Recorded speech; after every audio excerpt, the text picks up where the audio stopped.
Hello friends, this is Amit Jain. इस video में हम बात करेंगे हमारे एक और नए एल्गो के बारे में जिसका नाम है वेट एंड ट्रेड। इस एल्गो की फंक्शनैलिटी स्टॉकमॉक पर available wait and trade and re entry re execute से एग्जैक्टली सिमिलर है, apart from two differences. So वो डिफरेंसेस हम आगे वीडियो में एक बार डिस्कस करेंगे।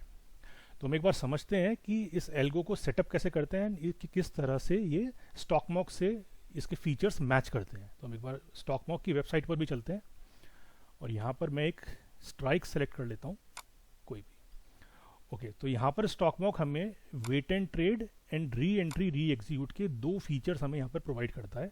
सिमिलरली हम अपने प्लेटफॉर्म पर भी वेट एंड ट्रेड में यहाँ पर wait and trade and re entry re execute ये दोनों फीचर्स यहाँ पर प्रोवाइड कर रहे हैं। तो यहाँ पर ऊपर इस रो में कुछ हमें बेसिक पैरामीटर्स डिफाइन करने होते हैं, जैसे हमें किस इंडेक्स में ट्रेड करना है, क्या एक्सपायरी है, हम ऑप्शन बाय करना चाह रहे हैं, सेल, इधर हम कॉल साइड ट्रेड करना चाह रहे हैं या पुट में, हम प्रीमियम को किस बेसिस पर सेलेक्ट करना चाह रहे हैं, इधर ऑफसेट बेसिस पर या प्रीमियम के बेसिस पर। तो अगर हम ऑफसेट के बेसिस पर सेलेक्ट कर रहे हैं तो हमें कितने स्ट्राइक दूर का ऑप्शन सेलेक्ट करना है, हमें वो यहाँ पर डिफाइन करना होता है। और अगर हम प्रीमियम के बेसिस पर ऑप्शन सेलेक्ट कर रहे हैं तो हमें यहाँ पर प्रीमियम का वैल्यू डिफाइन करना होता है। देन यहाँ पर हमें अपना start time, square off time and then कितने लॉट्स में हमें ट्रेड करना है वो यहाँ पर डिफाइन करना होता है।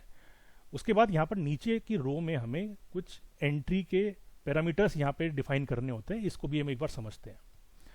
तो स्टॉकमॉक हमें जब हम वेट एंड ट्रेड यहाँ पर सेलेक्ट करते हैं तो हमें एंट्री के लिए वो चार ऑप्शंस यहाँ पर अवेलेबल कराता है: percentage up, percentage down, points up and points down.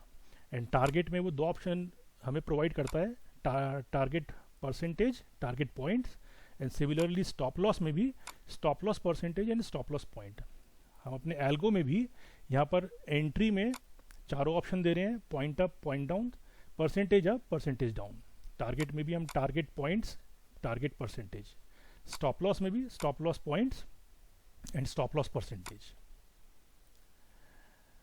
Okay, so उसके बाद अगर हम यहाँ पर ट्रेलिंग स्टॉप लॉस यूज करते हैं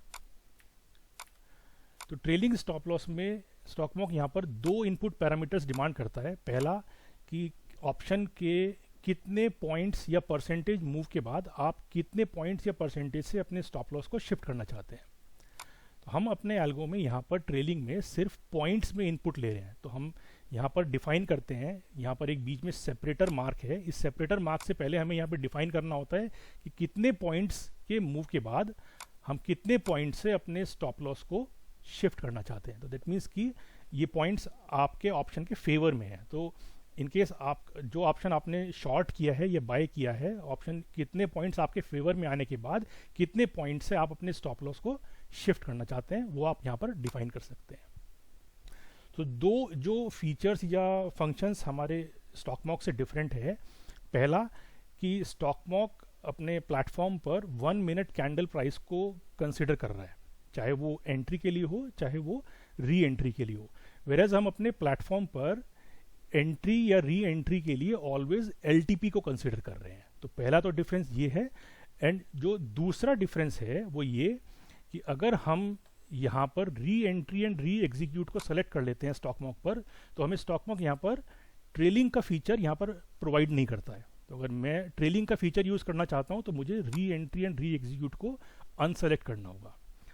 वेरेज हम अपने प्लेटफॉर्म पर trailing and re entry re execute को साइमल्टेनियसली प्रोवाइड कर रहे हैं। तो यहाँ पर हम इन दोनों फंक्शंस को एक साथ यूज कर सकते हैं। तो ये दो ब्रॉड डिफरेंस है स्टॉकमॉक पर अवेलेबल फंक्शंस में और हमारी वेबसाइट हमारे प्लेटफॉर्म पर। तो स्टॉकमॉक पे अगर एक बार हम चलते हैं तो re entry and re execute में स्टॉकमॉक हमें यहाँ पर री एंट्री और री एग्जीक्यूट के दो ऑप्शन देता है, जिसमें हम री एंट्री अगर सेलेक्ट करते हैं तो वो वहाँ पर हमें सिर्फ स्टॉप लॉस का ऑप्शन देता है। वेरेज अगर हम री एग्जीक्यूट सेलेक्ट करते हैं तो वहाँ पर हमें ये तीन ऑप्शन देता है: स्टॉप लॉस, टारगेट पर पे और आइदर बोथ। और हम भी अपने प्लेटफॉर्म पर अगर री एंट्री सेलेक्ट कर रहे हैं तो हम यहाँ पर टाइप में सिर्फ स्टॉप लॉस बेसिस पर री एंट्री कर सकते हैं। अगर हम यहाँ पर री एग्जीक्यूट सेलेक्ट करते हैं तो हम यहाँ पर तीनों में से किसी भी ऑप्शन को यहाँ पर सेलेक्ट कर सकते हैं। राइट, अगर मैं वापस री एंट्री करता हूँ तो ये अगेन स्टॉप लॉस पर ही आ जाएगा। नेक्स्ट यहाँ पर हमें री एंट्री के कितने काउंट्स हम चाहते हैं वो हम यहाँ पर डिफाइन कर सकते हैं। अगर मैंने 0 यहाँ पर डिफाइन किया है तो इनिशियल एंट्री के बाद अगर कोई भी री एंट्री होता है तो सिस्टम वो एंट्री नहीं लेगा। तो आप यहाँ पर 1 2 3 4 अकॉर्डिंग टू योर चॉइस वो डिफाइन कर सकते हैं। तो उसके बेसिस पर सिस्टम कोई भी री एंट्री या री एग्जीक्यूट का क्राइटेरिया अगर मैच होगा तो उसके बेसिस पर सिस्टम री एंट्री या री एग्जीक्यूट कर लेगा। इन नेक्स्ट लास्ट 2 कॉलम्स में हम अपना इस पर्टिकुलर इंस्टेंस का maximum stop loss and maximum target यहाँ पर डिफाइन कर सकते हैं। तो हम वो फिगर, अगर स्टॉप लॉस है तो यहाँ माइनस में, एंड टारगेट में हम पॉजिटिव फिगर को डिफाइन कर कर यहाँ पर डिफाइन कर सकते हैं। ओके, सो अगर आप इस प्लेटफॉर्म को यूज़ करना चाहते हैं, इस एल्गोरिथमिक प्लेटफॉर्म को यूज़ करना चाहते हैं, तो इसको सब्सक्राइब करने के लिए 2 ऑप्शंस अवेलेबल हैं। आइदर पेड बेसिस पर जिसमें 15,000 ईयरली सब्सक्रिप्शन फ़ी है, या दूसरा 10,000 हाफ ईयरली सब्सक्रिप्शन फ़ी, या दूसरा ऑप्शन ये हो सकता है कि कोई सब्सक्रिप्शन फ़ी नहीं है। उसके लिए आपको इंडिया इन्फोलाइन में मेरी फ्रेंचाइजी के अंडर अपना अकाउंट ओपन करना होगा, जिसके बाद आपको कोई सब्सक्रिप्शन फ़ी पे नहीं करना होगा। अगर आप प्लेटफॉर्म को यूज़ करने में इंटरेस्टेड हैं तो आप मेरी वेबसाइट www.algotech.co.in पर विजिट कर सकते हैं, या आप मुझे टेलीग्राम पर या ट्विटर पर इन नीचे दी हुई डिटेल्स पर मुझे कांटेक्ट कर सकते हैं। Thank you.